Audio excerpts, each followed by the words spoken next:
In that context, we can look at what we've got, and we've got a range of surveys, and what you get when you start to look at them is you can look at surveys that do try and compare volunteer rates, something like the World Value Survey, for example. We'll ask a question about volunteering unpaid time in the context of lots of other questions. You get things that are on giving and volunteering, like the Charities Aid Foundation World Giving Index, which I think was what the Minister was referring to earlier, which concentrates on volunteering, so that's nice, you can look at that.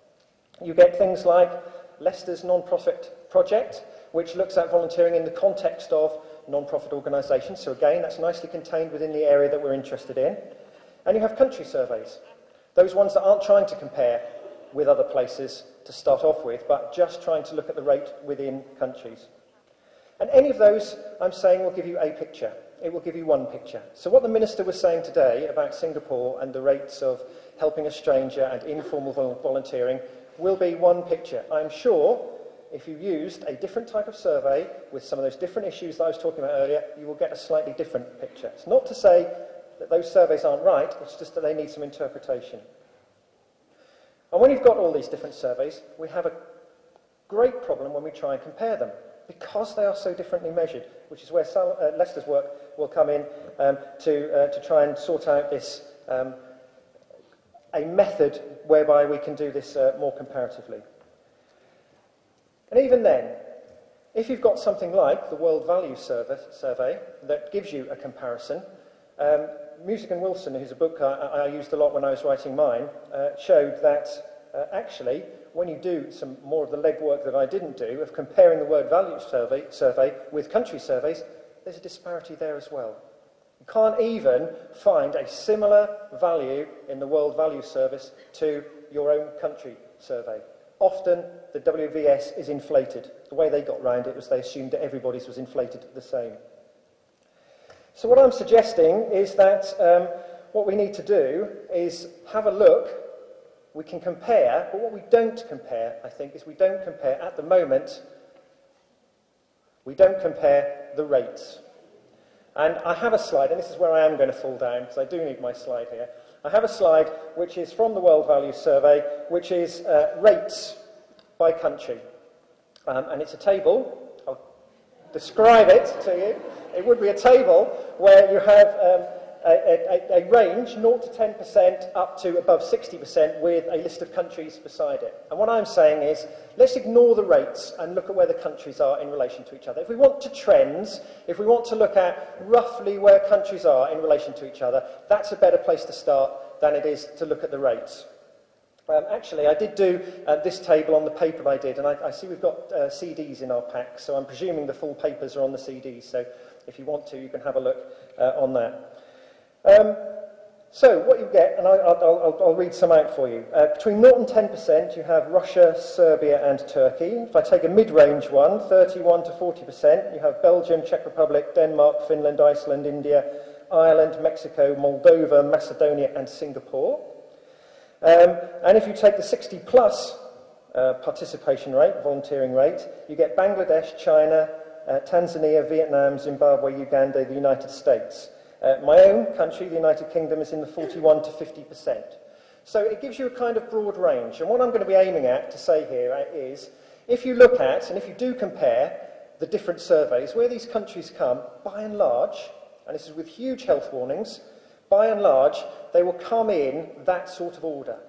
So if you're looking for a trend, you can look at that kind of order trend. The UK will be somewhere middle to upper. The US will be somewhere upper middle to upper. The Netherlands will be up there.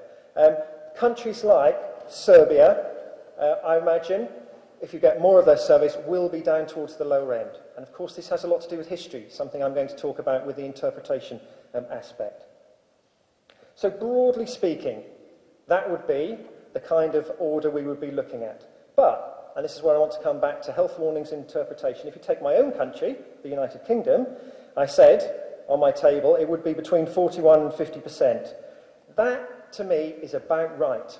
That's about right. Because all our surveys tell us we're somewhere, actually we're slipping slightly at the moment, we're in the high 30s, about 38. But we're somewhere usually between about 40 and 48. So 41 to 50 is good. And yet, if I scratch my head and think a little bit more about this, what it doesn't tell me on that survey is the time frame. Now, you get 40 to 50% in the UK if you ask people if they've volunteered once in the last year. If you ask them if they volunteer regularly, once a month, it goes down to about 29%. So, with my table that I would have, is that just a coincidence that I'm in the 41 to 50? Or did they tell me the monthly rate, and that's the inflated value? I need to interpret that. I need to look at it. And what worries me slightly when we're thinking about the way in which policymakers look at these things is, you know, they need interpretation for them. A colleague of mine once came up with a lovely saying. I can't remember exactly. It was something like, statistics are to policymakers as lampposts are to drunks. They're more there for support than illumination. And I think that's the thing, isn't it? You know, there's a figure, it's high, we'll use it. Actually, what they do is they need someone to interpret it for them and say, well, actually, this is what it means. Right. Now, a little bit shaky. Right, okay.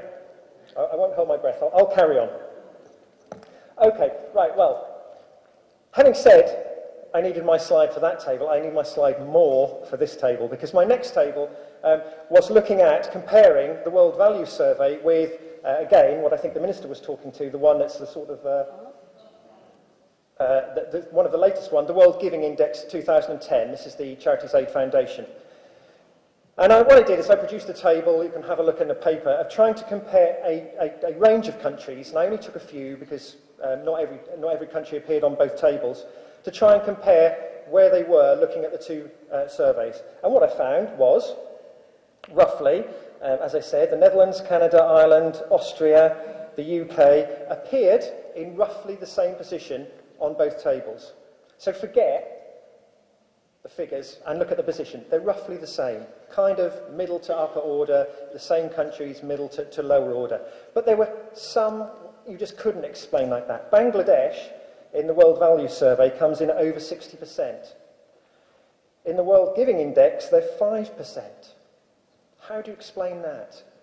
That's a really difficult one to explain. The sort of 41 to 50 you can get away with, moving up or down. 60% to 5%, there's got to be some measurement issue in there that explains what we're talking about. And actually, if you look at what the World Giving Index asks, they are, some of their surveys went to 500 people, some went to 1,000, some went to 2,000. So there's going to be some issues within the report itself. They asked people about volunteering. The World Value Survey, I don't think, did. And they asked over the past month. So there's all those things that we need to look at. And maybe we could tease out why Bangladesh is such an anomaly on these tables. Nevertheless, okay, what I would be saying, what I am saying but not saying in my slides, is that we're trying to look at the broad range here rather than the figures, and that's the argument I'm trying to make. But the issue like Bangladesh, Uganda, if that's another anomaly in there, almost negates that argument even. You know, we need something much more profound in the way in which we measure if we want to compare things.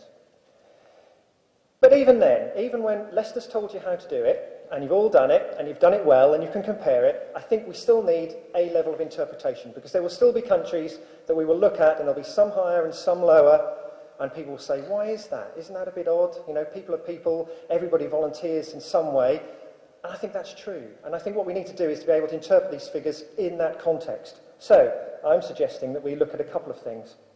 One is going back to this methodological issue, and perhaps Leicester will get over this, and he can tell us about that. But again, Mark Lyons in his paper said that actually all the surveys he looked like, either consciously or subconsciously, came from two paradigms, or one of two paradigms.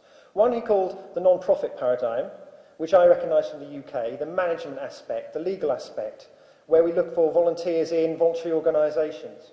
And one which was the participation, the civil society side of things. Much more, I think, as the Minister was talking about today, the more informal side of things.